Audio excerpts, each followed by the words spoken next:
Hello, book lovers. It's Peg, the Book Prize addict, back with 3 more of the, I think there's more like 15 prizes up now these days, so I've got 3 more for today. Before I start on those, I think when I told you about the ones yesterday, I think there's a little misunderstanding when I mentioned that I can check 100 books at a time out at the library, and sometimes do. I had a lot of people kind of wondering if I drove like a rental truck to the library and had dollies to carry them out with. I can see you all picturing me, but no, I don't check them all out at the same time. I go just to the library just about every day. That's my big outing in my retired life, and I don't usually check out more than about 10 at a time. I have 2 book bags I can carry. So I have some shelves on one of my bookcases that I put the books in. Now, what I look at it is like this. Okay, you know how when you go to bookstores, you like to just browse around and you really like to take the time and kind of read a little bit of them?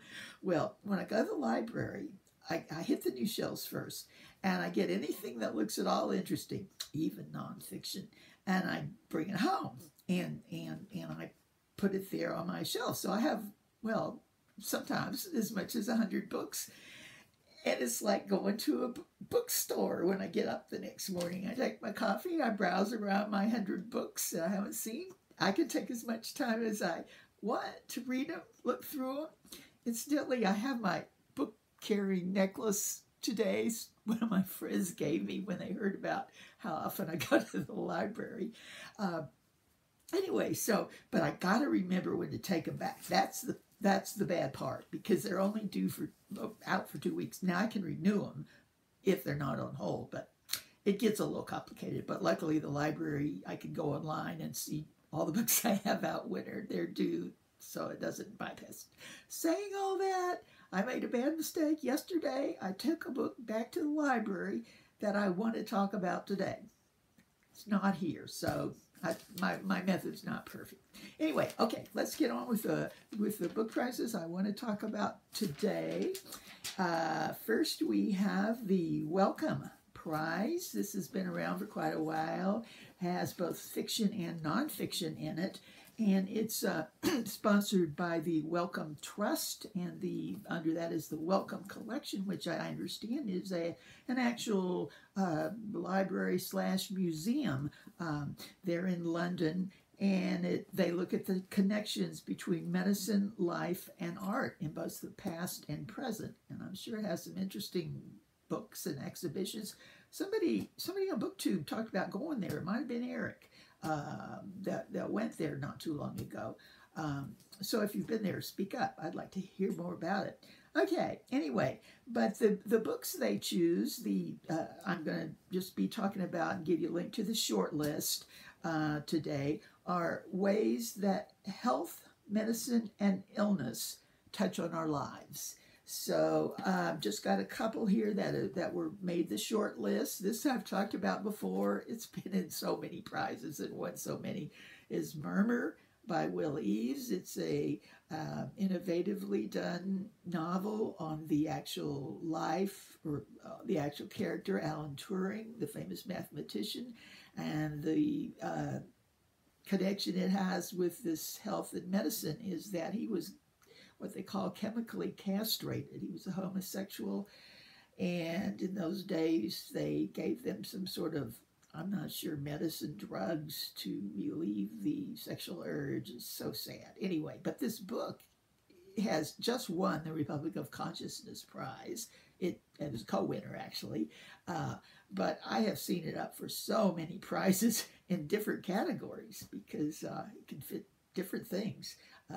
I've already read it 2.5 times. I really need a third reading. I'll say it is one of those that's puzzling to read, and you need to know maybe a little bit about Alan Turing before you read it.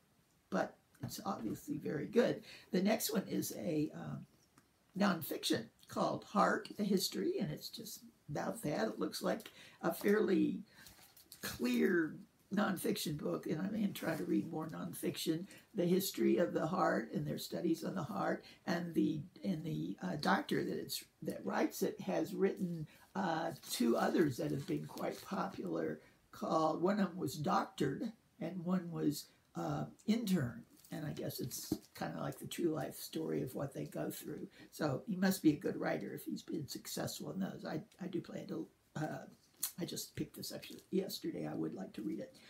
Okay, next we have the LA Times newspaper book festival and book prize. They have the books out.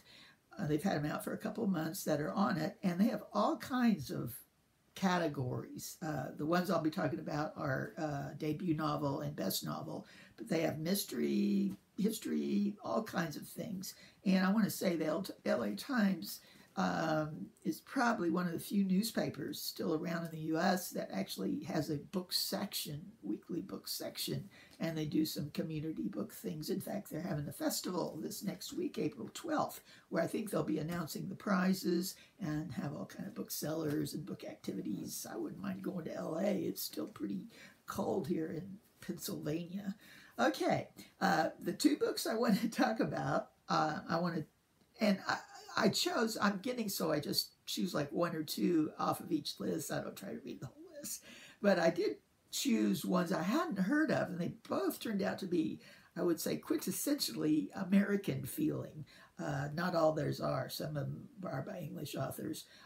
Okay, but the one which I took back yesterday after I finished it is called The Wildlands. See, that's no good. I need to have that book here. Okay, it's called The Wildlands. And this one is very American feeling in that it centers around Oklahoma, which is in our Midwest, and a tornado that happens. And the tornado scene, the writing is just chilling. If you've ever been in the Midwest of the U.S. very much, you know that that's the big fear. We don't fear earthquakes. Well, I'm not there now, but I have spent a lot of time there. We don't fear earthquakes and this and that, but tornadoes are scary and they pop up, and sometimes they're in the next town over and you have to go to the basement, and it's just a real chilling time. And there's some great writing, I guess you call it weather writing, that this author does at the very start when there is this tornado and this family of 6 tries to get away from it, and it goes from there. I don't think it's any spoiler to say that the parents don't make it to the shelter in time for children. The oldest ones are teenagers, are left on their own. The rest of the story is about how they learn to cope and their life and how all that affects them. It was good, and as I always go for atmosphere, as I said, that it really has that.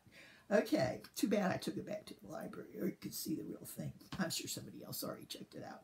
Okay, and for best first novel, we have a very interesting one. I had seen this somewhere else, so it has been heard of. It's called Deeper the Water, the Uglier the Fish. Okay, this is about 2 teenage sisters, 16 and 14, who live in Louisiana with their single mother, who is mentally incompetent, and there's a bad situation, and they have to go to New York City to live with their biological father, who they know very little about. He's a has-been writer, and it's a story of their adjustment, both to New York and to him and to life. And it's really good how she portrays both sisters very differently. Of course, 14 and 16, you can change a lot, but very good characterization of those teenage girls, I thought. And the story itself was interesting. So I would recommend that. Of course, I'm only going to show you books I would recommend. Okay, quickly on, we have the Dylan Thomas Shortlist was just out. I think, again, Eric made a video on it when it first came out with them. It's for writers 39 and under, because Dylan Thomas, the famous poet, mostly was 39 when he died. And it's sponsored by Swansea University. It has some very, I think, literary type things in it. And this is a good age. I mean, people in their 30s, they've had some experience. they're not over the hill. Anyway, I've found some good books on this, so I'll show you quickly what we have left. Oh, there's an article I'm linking you to besides the short list about the fact that it's very diverse. This is very diverse and different kinds of books and authors, and they seem to be most people seem to be quite pleased with this. Okay, the first one I'll show you is the Mad and Furious City. This was longlisted for the Booker Award last year, and it's a great story of small town England where there's some radicalization and violence going on, and it's about 5 characters, and it does a great job of showing those 5 characters and what they're doing during these 2 days and fitting that together very well. Again, I haven't read it since last year, but all these I'm wanting to read again now that they're up for prizes. Okay, and last we have new to me. It's called Folk by Zoe Gilbert, and I am amazed that I really love this. It is actually a folklore tale of a fictional village in England. Actually, I think it might be on an island. And I've just started it. It's kind of written like short stories, but I believe the same characters are going to be in it. I think it's about a town there, or the characters in that village. And the folklore atmosphere, I'm going to really appreciate that when it's well done. In the first story, there's a scene where the young women of the town make some sort of sew something and put it down in the swamp or whatever the wet part is, and the boys have to wait till after dark and dive down to retrieve whatever girl's heart. I don't remember what it is. It's something they sewed. They get to kiss him. Wow. I might need to read that again, but the atmosphere was just so good. You could just feel when they dove down into this, and there were thorns, and it was dark. I love atmosphere. Okay, that's all for today. I'll be back as soon as I get the next 3 ready. Bye.